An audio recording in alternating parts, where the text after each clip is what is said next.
कुत्ते ने बताई औरतों के बारे में 3 घिनौनी बातें। कड़वी है पर सच है। एक बार एक वफादार और आज्ञाकारी कुत्ते की मृत्यु हो जाती है तो वह मृत्यु के पश्चात धर्मराज के पास पहुंच जाता है। धर्मराज उस कुत्ते से कहते हैं, हे स्वान, तुमने कुत्ते के शरीर में होते हुए भी कभी किसी को नहीं सताया, ना कोई घिनौनी हरकत की, हमेशा अपने मालिक के वफादार और आज्ञाकारी बनकर रहे। इतना तो कोई मनुष्य भी होता तो वह भी नहीं करता। खैर, मैं तुम्हारे काम से बहुत प्रसन्न हूँ और जो वफादार होते हैं वह मुझे अत्यंत प्रिय होते हैं। इसलिए मुझे लगता है कि तुम्हें धरती पर भेजकर एक अवसर और देना चाहिए। इस बार तुम्हें मैं समस्त योनियों में सर्वश्रेष्ठ योनि मनुष्य बनाकर धरती पर भेज रहा हूँ और वहाँ जाकर मनुष्य के रूप में पृथ्वी के सुख, ऐश्वर्य और आनंद को भोगो। धर्मराज के इतना कहने पर भी कुत्ते के चेहरे पर बिल्कुल भी खुशी नहीं आई। धर्मराज ने पूछा, हे स्वान, मैंने तुम्हें इतना अच्छा शरीर देने का वरदान दिया है, लेकिन तुम्हारे चेहरे पर मुझे कोई प्रसन्नता नहीं मालूम पड़ी। अरे, इस मनुष्य शरीर को पाने के लिए तो स्वर्ग के देवता भी तरसते रहते हैं, फिर तुम प्रसन्न क्यों नहीं हुए? तब वह कुत्ता कहता है, हे प्रभु, मैं मानता हूँ कि मनुष्यों ने सबसे उत्तम योनि में जन्म लिया है, लेकिन जब से मैंने मनुष्य के कुकर्मों को देखा है तब से इच्छा ही नहीं होती है कि मैं मनुष्य बनूं। तब धर्मराज कहते हैं, हे स्वान, तुमने मनुष्यों में ऐसा क्या देख लिया जो उनसे इतनी घृणा करने लगे हो? तब कुत्ता कहता है, हे प्रभु, यदि आप सुनोगे तो आप भी मनुष्यों से नफरत करने लग जाओगे। पृथ्वी लोक पर अब मनुष्य मनुष्य नहीं रहा। वह अपनी सारी मर्यादाओं को और सारे कर्तव्यों को भूल गया। वह भूल गया कि मैं मनुष्य हूँ जिसे वेदों में सर्वश्रेष्ठ दर्जा मिला है। और तो और वह अपना भोजन तक भूल गया है, अपना पहनावा भूल गया है। वह यह भी भूल गया है कि मैं स्त्री हूँ या पुरुष। वह अपने माता पिता को भूल गया, न जाने क्या क्या भूल गया। सुनता हूँ और देखता हूँ तो ऐसा लगता है जैसे पृथ्वी पर सबसे निंदित और घृणित योनि यही है। थोड़े बहुत लोग तो ठीक है, लेकिन उनकी लोग चलने नहीं देते हैं। उन्हें धूर्त और पाखंडी समझा जाता है। मुझे तो नफरत सी हो गई है। हे प्रभु, आप मुझे कुछ भी बनाकर धरती पर भेज दो, भले ही मुझे फिर से कुत्ता ही बना दो, किंतु मनुष्य मत बनाना, क्योंकि मैंने मनुष्यों को कुछ ऐसे घिनौने काम करते हुए देखा है जिन्हें देखकर मुझे लज्जा आती है। तब धर्मराज पूछते हैं, यदि यह सत्य है तो हम भी जानना चाहते हैं कि तुमने मनुष्य को ऐसे कौन से काम करते हुए देख लिया है जो बहुत ही गंदे हैं, जिसकी वजह से तुम्हें मनुष्य योनि से इतनी नफरत है। तब कुत्ता कहता है, हे प्रभु, यदि आप जानना चाहते हैं तो सुनिए, मैं अपनी आंखों देखी घटना आपको सुनाता हूँ। पहली घटना यह है कि मनुष्य की नीयत बहुत ही जल्दी खराब हो जाती है। वह कभी अपने धर्म पर स्थिर नहीं रह पाता। कभी कोई अच्छी वस्तु दिखाई दी, कभी कोई सुंदर स्त्री दिखाई दी, कभी कहीं कुछ धन माया दिखाई दी तो फौरन उसकी नीयत खराब हो जाती है।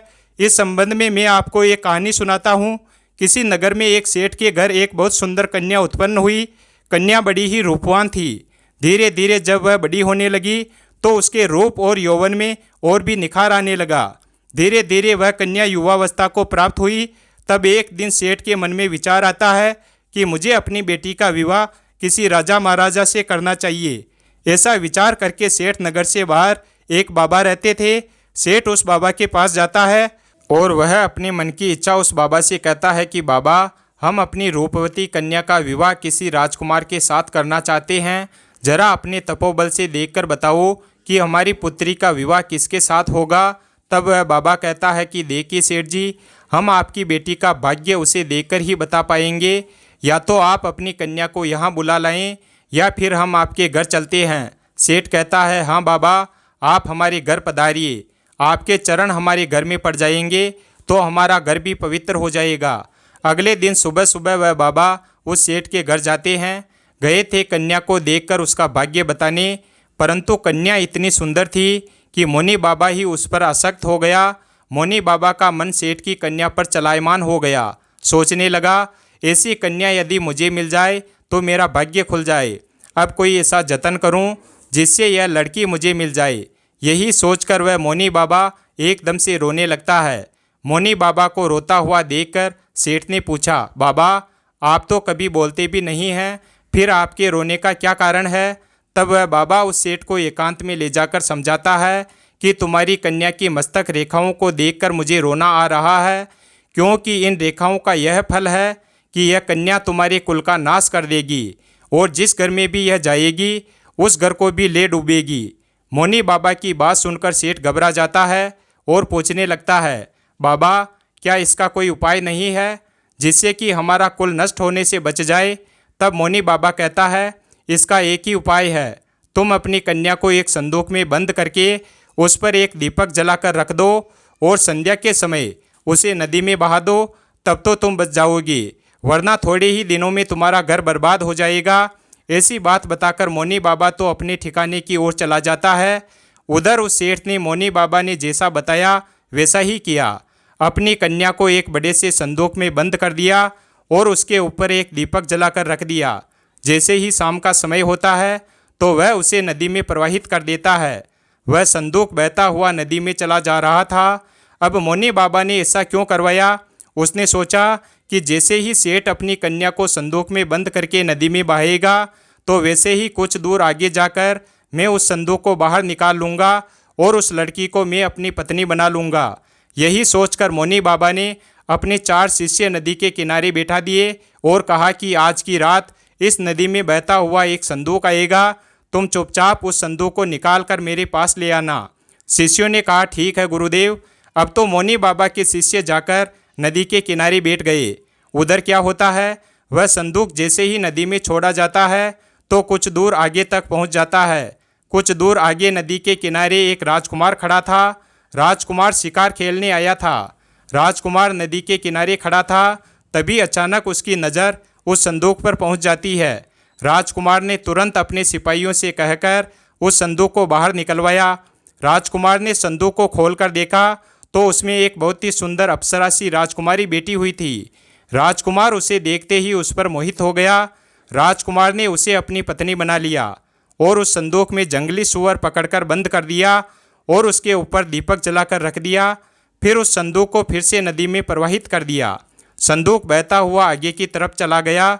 अब आगे तो महात्मा के शिष्य नदी के किनारे घात लगाए बैठे थे कि जैसे ही संदूक आएगा तो हम उसे निकाल लेंगे। जैसे ही संदूक आया तो उन्होंने झट से संदूक को निकाला और अपने गुरु के पास ले आए। गुरु को पता ही था कि संदूक में सेठ की सुंदर कन्या बंद है, इसलिए उसने संदूक को कमरे के अंदर रखवा दिया और शिष्यों से कहकर बाहर से कुंडी लगवा दी और कहा, सुनो, इस कमरे से चाहे कितना ही शोर शराबा आए परंतु तुम बाहर से कुंडी मत खोलना। शिष्यों ने कहा, जो आज्ञा गुरुदेव।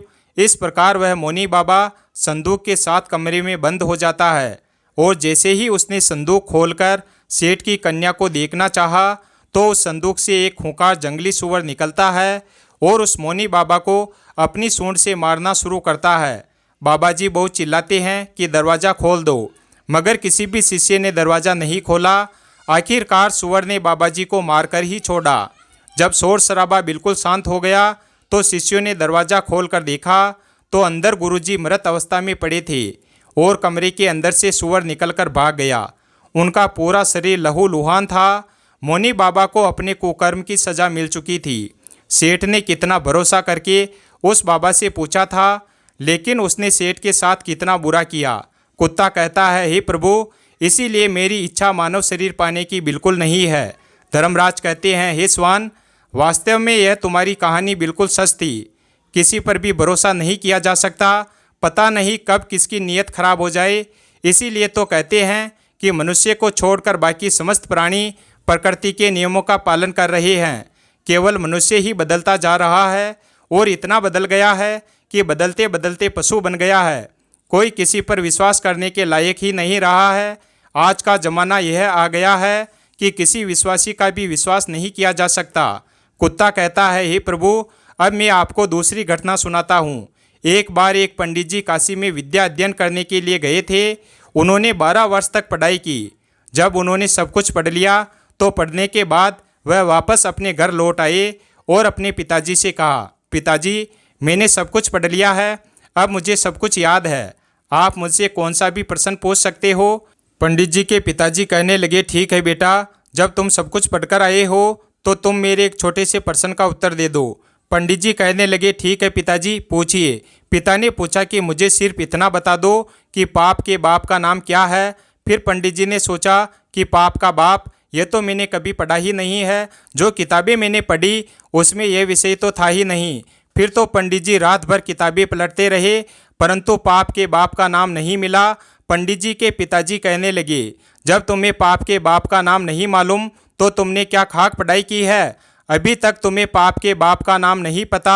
अपने पिता की बात सुनकर पंडित जी कहने लगे, पिताजी तुम चिंता ना करो, आखिर मैं एक ब्राह्मण का बेटा हूँ, मैं पाप के बाप का नाम ढूंढकर ही वापस लौटूंगा, चाहे 12 वर्ष मुझे फिर से क्यों ना बीत जाए। पिताजी से इतना कहकर पंडित जी पुनः काशी के लिए रवाना हो जाते हैं। फिर कुत्ता कहता है, हे प्रभु, जब पंडित जी घर से काशी के लिए चल दिए तो रास्ते में उन्हें बहुत तेज प्यास लगती है। एक नगर में उन्हें एक घर दिखाई देता है, तो पंडित जी उस घर में जाते हैं और वहां जाकर कहते हैं, मुझे बहुत ज़ोर से प्यास लगी है, अगर घर के अंदर कोई है तो मुझे पानी पिला दो। फिर घर के अंदर से एक स्त्री निकलती है और पंडित जी को पानी पिलाती है। पंडित जी पानी पीते हैं और पानी पीने के बाद पंडित जी उस औरत से पूछते हैं कि यह घर किसका है? तो वह स्त्री कहती है, पंडित जी आपको यह बात पानी पीने से पहले ही पूछनी थी कि यह घर किसका है। अब आपने पानी तो पी ही लिया, अब आप पूछ रहे हैं कि यह घर किसका है। तो सुन लो पंडित जी, यह घर एक वेश्या का है और मैं एक वेश्या हूँ। पंडित जी ने जैसे ही वेश्या का नाम सुना तो उन्होंने एकदम से अपने कान पकड़ लिए और कहने लगे, राम राम, ये क्या हो गया? मुझसे तो भारी अपराध हो गया, मैंने एक वेश्या के घर का पानी पी लिया। पंडित जी मन ही मन सोचते हैं कि पाप का बाप तो मिला नहीं, एक पाप और हो गया। तभी वह वेश्या कहती है, पंडित जी आप आगे कहाँ जा रहे हैं? पंडित जी ने वेश्या को सारी बात बताई और कहा कि मैं पाप के बाप का नाम ढूंढने जा रहा हूँ जो मुझे काशी में मिलेगा, इसलिए मैं दोबारा काशी में पढ़ने जा रहा हूँ। पंडित जी की बात सुनकर वेश्या ने सोचा कि 12 वर्ष तक काशी में पढ़कर आए हैं तो भी नहीं मालूम कि पाप के बाप का नाम क्या है, और अब फिर से काशी पढ़ने जा रहे हैं। मगर यह जरूरी भी नहीं कि पंडित जी जब काशी में पहुंच जाए तो उन्हें पाप के बाप का नाम वहां मालूम पड़ जाएगा। जब यह मेरे पास आए हैं तो क्यों ना मैं ही इन्हें बता दूं कि पाप के बाप का नाम क्या होता है। ऐसा सोचकर वह वेश्या पंडित जी से कहती है, पंडित जी आपको पाप के बाप का नाम मालूम करना है तो काशी जाने की ज़रूरत नहीं है, पाप के बाप का नाम तो मैं ही आपको बता सकती हूँ। तब पंडित जी कहने लगे, यदि तुम मुझे यह नाम बता दो तो फिर मुझे इतनी दूर क्यों जाना पड़ेगा? वेश्या कहती है, ठीक है, मैं आपको पाप के बाप का नाम बताऊंगी। वेश्या पंडित जी से कहती है, आप बहुत थक चुके हैं, आप काफ़ी दूर से चलकर आए हैं, इसलिए आप थोड़ी देर आराम कर लो, तब तक मैं आपके लिए भोजन बना देती हूँ। फिर भोजन करने के बाद मैं आपको बताऊंगी कि पाप के बाप का नाम क्या है। उधर कुत्ता धर्मराज से कहता है, हे प्रभु, जब वेश्या ने कहा पंडित जी आप भोजन कर लो, उसके बाद मैं आपको पाप के बाप का नाम बताऊंगी, तो पंडित जी कहने लगे कि मैं तेरे घर पर भोजन कैसे कर सकता हूँ, तू एक दुष्ट स्त्री है, मैं तेरे यहाँ भोजन कदापि नहीं करूँगा। पानी पी लिया, उसका भी प्रायश्चित कर रहा हूँ। पंडित जी की बात सुनकर वेश्या कहने लगी, कोई बात नहीं पंडित जी, मैं आपको दाल, आटा, घी, शक्कर सब दे देती हूँ, आप स्वयं बनाकर भोजन कर लो। पंडित जी कहने लगे, तू तो एक वेश्या है, मुझे तेरे घर का तो सीधा भी नहीं लेना चाहिए। पंडित जी की बात सुनकर वेश्या कहने लगी, पंडित जी अगर आप मेरे हाथों से सीधा ले लेंगे तो मैं आपको 10 स्वर्ण मुद्राएं दूंगी। स्वर्ण मुद्राओं का नाम सुनकर पंडित जी सोचने लगे कि पाप के बाप का नाम तो पता नहीं कहाँ मिलेगा, यह मोहरें भी हाथ से चली जाएगी। यदि यह मुझे सीधा देती है तो कोई बात नहीं है, यहाँ पर मुझे कौन देख रहा है, मैं इससे सीधा ले ही लेता हूँ और वैसे भी अपने हाथों से भोजन बनाऊंगा और फिर खा लूँगा। आगे कुत्ता कहता है, हे प्रभु, पंडित जी को इतनी देर तो सीधा लेने में तकलीफ हो रही थी, मगर 10 स्वर्ण मुद्राओं के लोभ में आकर पंडित जी की सारी परेशानी खत्म हो गई और उन्होंने वेश्या के हाथ से वह सीधा ले लिया। वहीं पंडित जी दाल, आटा, घी, शक्कर लेने के बाद अपने हाथों से भोजन बनाने लगे। फिर कुत्ता कहता है, हे प्रभु, जिस समय पंडित जी भोजन बना रहे थे तो वेश्या पुनः आती है और पंडित जी से कहती है, पंडित जी आपने मेरे घर का पानी पिया है, मेरे हाथों से सीधा भी लिया है, तो अब मैं आपके लिए क्या भोजन बना सकती हूँ? पंडित जी कहने लगे, हे वेश्या ज़्यादा मत बोल, तेरे घर का सीधा सामान ले लिया यही बहुत है, तू एक वेश्या है, तेरे हाथ का बना भोजन मैं कभी नहीं कर सकता। फिर वेश्या कहने लगी, पंडित जी चिंता मत करो, यदि आप मेरे हाथ का भोजन खा लोगे तो मैं आपको उसके बदले में 20 स्वर्ण मुद्राएं और दे दूंगी। पंडित जी सोचने लगे कि यदि मुझे खाना खाने के बदले में 20 स्वर्ण मुद्राएं मिल जाएगी तो मेरे पास तो 30 स्वर्ण मुद्राएं हो जाएगी। पंडित जी कहने लगे, कोई बात नहीं है, मैं खाना खा लेता हूँ, यहाँ पर मुझे कौन देख रहा है, फिर पंडित जी वेश्या से कहते हैं, मैं तुम्हारे हाथ का खाना खा लेता हूँ, लेकिन तुम स्नान करने के बाद ही भोजन बनाना। तो वेश्या कहने लगी, ठीक है पंडित जी, मैं स्नान करने के बाद ही भोजन बनाऊंगी। 20 स्वर्ण मुद्राएं देने के बाद वेश्या ने पंडित जी के लिए भोजन बनाया। फिर पंडित जी ने कहा, बस अब तुम चली जाओ, मैं अपने आप भोजन कर लूँगा। तभी वेश्या कहने लगी, पंडित जी मैंने आपके लिए भोजन बनाया है, तो आप सिर्फ एक निवाला मेरे हाथ से खा लो तो क्या हो जाएगा। अब तो पंडित जी कहते हैं, हे दुष्ट स्त्री, अंगुली पकड़कर अब तू हाथ पकड़ना चाहती है, मैं तेरे हाथों से कभी भोजन नहीं कर सकता, तू एक वेश्या है। तभी वेश्या कहने लगी, पंडित जी यदि आप एक निवाला मेरे हाथ से खा लोगे तो मैं आपको 20 स्वर्ण मुद्राएं और दे दूंगी। पंडित जी सोचने लगे, अगर यह मुझे 20 स्वर्ण मुद्राएं और दे देगी तो मेरे पास तो 50 स्वर्ण मुद्राएं हो जाएगी। फिर पंडित जी वेश्या से कहने लगे, ठीक है, यदि तुम अपने हाथों से मुझे भोजन कराना चाहती हो तो अपने हाथों से मुझे भोजन खिला सकती हो। पंडित जी की बात सुनकर वेश्या ने पंडित जी को भोजन की थाली परोसी। सामने पंडित जी बैठ गए, इधर दूसरी तरफ वेश्या बैठ गई, बीच में भोजन की थाली है। पंडित जी ने वेश्या के हाथ से निवाला लेने के लिए अपना मुँह खोल दिया। जैसे ही पंडित जी ने मुँह खोला, वैसे ही वेश्या ने पंडित जी के गाल पर एक जोरदार तमाचा जड़ दिया। पंडित जी आग बबूला हो गए, कहने लगे, तेरी यह मजाल, तू वेश्या होकर के मुझ पर हाथ चलाती है, मुझे थप्पड़ मारती है, तूने बहुत बड़ा अपराध किया है। वेश्या ने कहा, पंडित जी मैंने कोई अपराध नहीं किया है, मैंने तो आपको शिक्षा दी है, आप जिसकी तलाश में आए थे उसका उत्तर बताया है। अपराध तो आपने किया है, आप मेरे घर का पानी पीते हैं, आप मेरे घर का सीधा लेते हैं, आप मेरे घर से बनाया भोजन करते हैं और आप मेरे हाथों से भोजन भी करते हैं। जब आप वेश्या के यहाँ पर कोई काम नहीं कर सकते हैं तो फिर यह सब आपने क्यों किया। तब पंडित जी कहने लगे, तेरे भाव और प्रेम के कारण।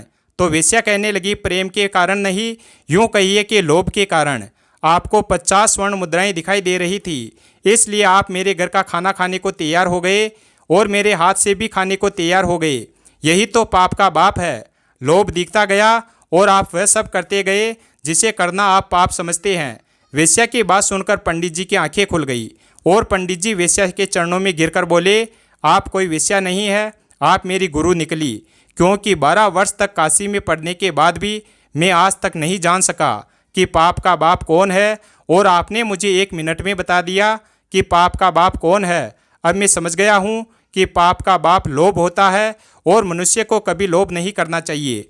लोभ में आकर मनुष्य वह सब करता है जो निषेध है, शास्त्र विरुद्ध है, धर्म विरुद्ध है, इसलिए वह पाप है और लोभ उसका जन्मदाता है। आगे कुत्ता कहता है, हे प्रभु, इसलिए मुझे मनुष्य जाति से घृणा है, क्योंकि मनुष्य लोभ में आकर कितना भी बड़ा नीच से नीच काम कर सकता है। मैं आपको आगे बताता हूँ कि मनुष्य भरोसे के काबिल भी नहीं होता है, वह अपने स्वार्थ के लिए अपनों का ही खून कर देता है।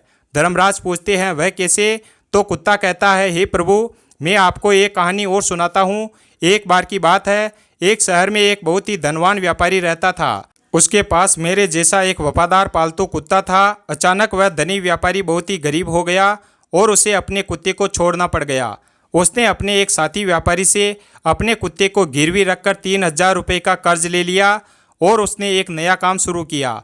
उसने अपने साथी व्यापारी से कहा कि जब तक मैं आपको 3000 रुपये का कर्ज न चुका दूं, तब तक मेरा वफादार कुत्ता आपके पास गिरवी रहेगा, और जिस दिन मैं आपको 3000 रुपये चुका दूंगा, मैं अपने कुत्ते को ले जाऊंगा। ऐसा कहकर वह व्यापारी वहां से चला जाता है। कुछ समय के बाद उस व्यापारी की दुकान में चोरी हो जाती है और चोर उसका सारा सामान चुरा कर ले गए। मुश्किल से थोड़ा सा सामान ही दुकान में बचा था। वफादार कुत्ते को पता चला कि चोर चोरी कर रहे हैं, तो वह कुत्ता चोरों का पीछा करता हुआ उनके पीछे चला गया और उसने वह जगह देख ली जहां चोरों ने धन को छुपाया था। वह जगह देखने के बाद वह कुत्ता दुकान पर वापस आ जाता है। सुबह जब व्यापारी सोकर उठा और अपनी दुकान खोलकर देखी तो वह एकदम से रो पड़ा। साथ में उसके घर वाले भी रोने लगे। मोहल्ले और पड़ोस के लोग भी इकट्ठे हो गए। व्यापारी तो बिल्कुल पागल सा हो गया था, क्योंकि उसकी दुकान का सारा सामान चोरी हो चुका था। लेकिन उधर वह कुत्ता बार बार अपने मालिक की कमीज और पैजामा खींचता हुआ घर के दरवाजे की तरफ भाग रहा था, जैसे कि वह उसको घर के बाहर ले जाना चाहता हो। आखिर उसके एक दोस्त ने उसको सलाह दी कि लगता है यह कुत्ता चुराई हुई चीज़ के बारे में कुछ जानता है, इसीलिए आपको बार बार पकड़कर खींच रहा है। हमें कुत्ते के पीछे चलना चाहिए। ऐसा सोचकर व्यापारी उस कुत्ते के पीछे पीछे चला जाता है। कुत्ता उस व्यापारी को उस स्थान पर ले जाता है जहाँ पर चोरों ने उसका धन छुपाया था। उस जगह पर जाने पर कुत्ते ने जमीन खोदना शुरू कर दिया और भौंकना शुरू किया और यह बताने की कोशिश की कि सामान यहाँ नीचे छुपा हुआ है। व्यापारी और उसके मित्रों ने और गांव वालों ने मिलकर ज़मीन खोदी तो देखा कि उसका सारा सामान ज़मीन से निकल आया। उसमें कोई चीज़ खोई हुई नहीं थी, सब सामान वैसा का वैसा ही मिल गया। व्यापारी अपना सब सामान पाकर बहुत खुश होता है और घर आकर उसने कुत्ते के कान में कुछ लिखकर एक कागज़ लपेट दिया और उसको उसके पुराने मालिक के पास भेज दिया। उसने उस कागज़ में लिखा था कि उसका कुत्ता बहुत वफादार है और कुत्ते की वफादारी की वजह से जो 3,000 रुपये का कर्ज तुमने लिया था मैं उसको माफ़ करता हूँ, क्योंकि तुम्हारे कुत्ते की वफादारी की वजह से मेरी दुकान का सामान चोरी हुआ वापस मिल गया है। इसलिए मैं आज तुम्हारे कुत्ते को अपने यहाँ से आज़ाद करता हूँ और इनाम के तौर पर 3,000 रुपये और भेजता हूँ। कुत्ता भी बहुत खुश हुआ कि आज मैं अपने मालिक से मिलूँगा। जब मालिक मेरी वफादारी की चर्चा सुनेंगे तो एकदम से खुशी से नाच उठेंगे। व्यापारी ने जब अपने कुत्ते को वापस आते हुए देखा तो उसने सोचा, लगता है मेरा दोस्त अपना पैसा वापस मांग रहा है, इसलिए उसने मेरे कुत्ते को मेरे पास भेजा है। मेरे पास अभी भी पैसे नहीं है, मैं उसे कहाँ से दूंगा। अभी तो मैं अपने नुकसान की भरपाई भी नहीं कर पाया हूँ, इसलिए मैं ऐसा करता हूँ कि मेरे घर का पता केवल मेरे इस कुत्ते को ही है। यदि मैं इस कुत्ते को ही मार दूंगा तो फिर व्यापारी मेरे घर तक कभी नहीं पहुँच पाएगा। ऐसा सोचकर वह व्यापारी अपने वफादार कुत्ते की तरफ तलवार लेकर दौड़ता है और कुत्ते की गर्दन को काट देता है। वह कुत्ता वहीं मर जाता है। कुत्ते के मर जाने के बाद कुत्ते के कान से एक कागज़ नीचे गिरता है। उस कागज़ को पढ़कर उस व्यापारी को बहुत दुख होता है। कुत्ता कहता है, हे प्रभु, इसीलिए मैं मनुष्य जाति से घृणा करता हूँ। मनुष्य अपने स्वार्थ के लिए कितना नीचे गिर जाता है, अपने वफादार को भी अपने मतलब के लिए मार देता है। कुत्ता फिर आगे कहता है, हे प्रभु, मैंने जो भी घटनाएं देखी है मैंने उनको संक्षेप में आपको बताया है कि मनुष्य कितना विश्वासघाती होता है, कितना लालची होता है, कितना स्वार्थी होता है और कितना चरित्रहीन होता है, जो अपनी स्त्री के होते हुए भी पराई स्त्री के चक्कर में फंसा रहता है, अतिथि का अनादर करने वाला होता है, स्त्रियों का अपमान करने वाला होता है, निर्दोष को दोष लगाने वाला होता है। अतः मैं कह सकता हूँ कि मनुष्य वह सारे नीच काम करता है जो नरक का द्वार खोलते हैं। तब धर्मराज कहते हैं, हे स्वान, तुम ठीक कहते हो, परंतु सभी मनुष्य एक जैसे नहीं होते हैं, कुछ अच्छे लोग भी होते हैं। मैं तुम्हें एक छोटी सी कहानी सुनाता हूँ कि संसार में अच्छे लोग भी होते हैं। तब धर्मराज कुत्ते को एक कहानी सुनाते हैं और कहते हैं कि एक बार एक बहुत ही बलवान और उदार राजा हुआ था जो बहुत सारा सोना अपने राज्य के गरीबों को दान करता था। वह राजा सुबह जल्दी उठकर अपने महल के बाहर खड़े गरीबों को सोना बांटता था ताकि वह खाना और कपड़ा खरीद सके। एक रात एक किसान राजा के महल के पास आया और दीवार से चिपककर छुपकर बैठ गया। उस किसान ने सोचा कि वह रात भर महल के दरवाजे के पास रहेगा और फिर सुबह राजा से सोना पाने के लिए लाइन में लग जाएगा, क्योंकि किसान ने सोचा अगर वह सबसे पहले लाइन में आगे लगेगा तो राजा उसे सबसे ज़्यादा सोना देंगे, फिर उसकी गरीबी मिट जाएगी। लेकिन जब राजा के महल के बाहर एक चौकीदार ने उस किसान को रात्रि में महल के दरवाजे के पास छुपा हुआ देखा तो चौकीदार ने सोचा कि यह कोई चोर है जो राजा के महल में रात को चोरी करने आया है, और ऐसा सोचकर उस चौकीदार ने उस किसान को पकड़ लिया और उसे महल के नीचे कैद खाने में बंद कर दिया। अगला दिन होता है। पिछली रात का किस्सा सुनकर उस राजा ने जाकर कैद खाने में बंद उस किसान से बात की। राजा ने उस अंधेरे कैद खाने में प्रवेश किया और फिर उन्होंने उस किसान से पूछा, तुम मेरे महल में चोरी करने क्यों आए थे, जबकि तुम्हें अपने आप को भोजन और कपड़े दिलवाने के लिए सिर्फ मुझसे सोना मांगना था। क्या तुम्हें पता नहीं कि मैं तुम्हें यह सब कुछ खुशी से दान कर देता। राजा की बात सुनकर वह गरीब किसान कहता है, हे राजन, मैं कोई चोर नहीं हूँ, मैं सिर्फ एक किसान हूँ जो बुरे समय से गुजर रहा हूँ और मुझे मदद की ज़रूरत है। मैं एक ज़माने में एक अच्छा किसान था और एक अच्छा व्यापारी जो बहुत दान पुण्य करता था, लेकिन फिर अकाल पड़ गया। चोरों ने मेरे मवेशियों को चुरा लिया। किसान आगे कहता है, हे महाराज, मैं आपके महल में चोरी करने नहीं आया था, मैं रात में इसलिए आया था कि किसी तरह सुबह सबसे पहले मैं लाइन में लग जाऊंगा और जब आप सोना बांटेंगे तो सबसे पहले मुझे मिल जाएगा। मैं जो भी कह रहा हूँ सच कह रहा हूँ। किसान की बातें राजा के दिल को छू गई। राजा ने अपने सिपाहियों को उस किसान को मुक्त करने का आदेश दे दिया। फिर राजा ने उस किसान को 20 सोने के सिक्के दिए जिससे वह अपनी जिंदगी अच्छे से बिता सके। किसान ने राजा को धन्यवाद दिया और अपना सोना लेकर महल से निकल गया।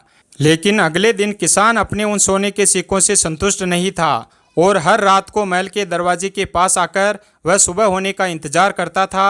हर सुबह राजा आता था और उसे 5 सोने के सिक्के प्रदान करता था। इस प्रकार 5 सोने के सिक्के वह कई दिनों तक प्राप्त करता रहा।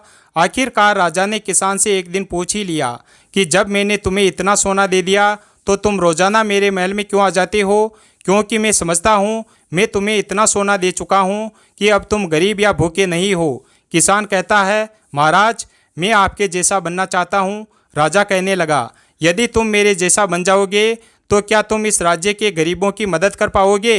तो किसान ने कहा, हाँ महाराज, यदि मैं आपके जैसा बन जाऊंगा तो मैं इस राज्य से गरीबी को मिटा दूंगा। उस किसान की बातों से प्रभावित होकर राजा ने अपना आधा राज्य उस किसान को दे दिया और उसे आधा धन भी दे दिया।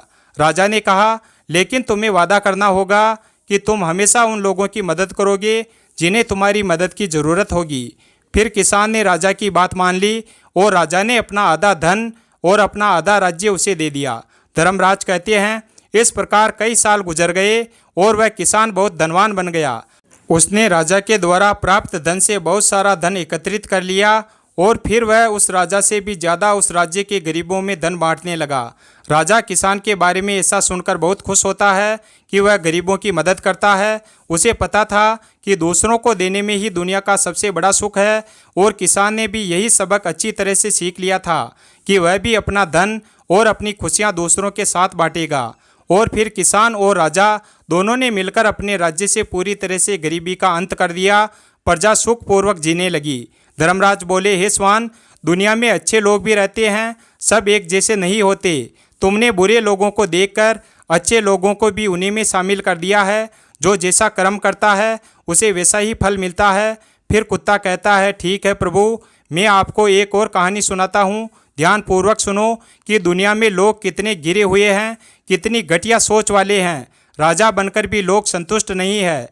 किसी नगर का एक राजा एक दिन शिकार खेलने जंगल में जाता है। शाम को जब वह घर की तरफ लौट रहा था तो उसे बहुत तेज प्यास लग रही थी। पास में ही एक किसान अपने खेत पर काम कर रहा था। राजा ने किसान से कहा, मुझे पानी पिला दो। किसान के पास पानी तो नहीं था पर उसके खेत में तरबूज की फसल खड़ी थी। उसने एक बड़े से तरबूज को काटकर राजा को दिया।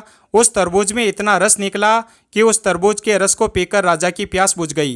राजा ने किसान से पूछा कि तुम राजा को कितनी वसूली देते हो? किसान ने उत्तर दिया कि 1 टका बीघा। यह सुनकर राजा सोचने लगा कि किसान की पैदावारी तो बहुत है और यह 1 टका बीघा ही वसूली देता है, इस पर वसूली की दर और बढ़ानी चाहिए। राजा ने मंत्री से कहकर किसानों पर वसूली की दर बढ़ाने का हुक्म कर दिया। फिर एक दिन राजा शिकार से वापस लौट रहा था और किसान के खेत के पास से गुजर रहा था। राजा को प्यास लगी तो उसने उसी किसान से पानी मांगा। तब किसान ने एक बड़े से तरबूज को काटकर राजा के सामने आगे रख दिया। लेकिन हैरानी की बात यह थी कि उस दिन तरबूज में इतना भी रस नहीं निकला कि राजा की प्यास बुझ जाती। राजा ने दूसरा तरबूज कटवाया, उसमें भी रस नहीं था। इसी तरह 4-5 तरबूज कटवाने के बाद भी राजा की प्यास नहीं बुझी। यह देखकर राजा बड़ा हैरान था कि उस दिन तो एक तरबूज ने ही हमारी और हमारे घोड़े की प्यास बुझा दी थी और आज 4-5 तरबूज को काटने से भी प्यास नहीं बुझी। उसने इस बात का जिक्र अपने मंत्री से किया। मंत्री ने कहा कि महाराज, तरबूजों का रस इसलिए सूख गया क्योंकि आपने तरबूजों के रस को देखकर किसानों पर वसूली की दर बढ़ाई थी, यानी कि आपकी नीयत खराब हो गई थी। यदि आप किसी के बारे में गलत सोचेंगे तो निश्चित रूप से सामने वाला भी आपके प्रति अच्छा नहीं सोचेगा। राजा के मन में जैसे ही जुर्म आया वैसे ही पृथ्वी अपने रस को छुपा गई। इसलिए ईमानदारी से खाना चाहिए और ईमानदारी से रहना चाहिए। बुरी सोच सामने वाले को भी बुरा बनने के लिए विवश कर देती है। यही प्रकृति का नियम है। कुत्ता कहता है, इसीलिए प्रभु, मैं मनुष्य नहीं बनना चाहता, मुझे आप और कुछ बना दो। कुत्ते की बात सुनकर धर्मराज बहुत प्रसन्न होते हैं और उसे वरदान देते हैं कि हम तुम्हें दिव्य रूप दे रहे हैं, तुम देवता बनकर के स्वर्ग के सारे सुख और आनंद लो। इस प्रकार से देवता बनकर के वह कुत्ता स्वर्ग में चला जाता है। वीडियो अगर पसंद आया हो तो वीडियो को लाइक और हमारे चैनल शिव भक्त को सब्सक्राइब करें और अपने दोस्तों के साथ शेयर करें। धन्यवाद।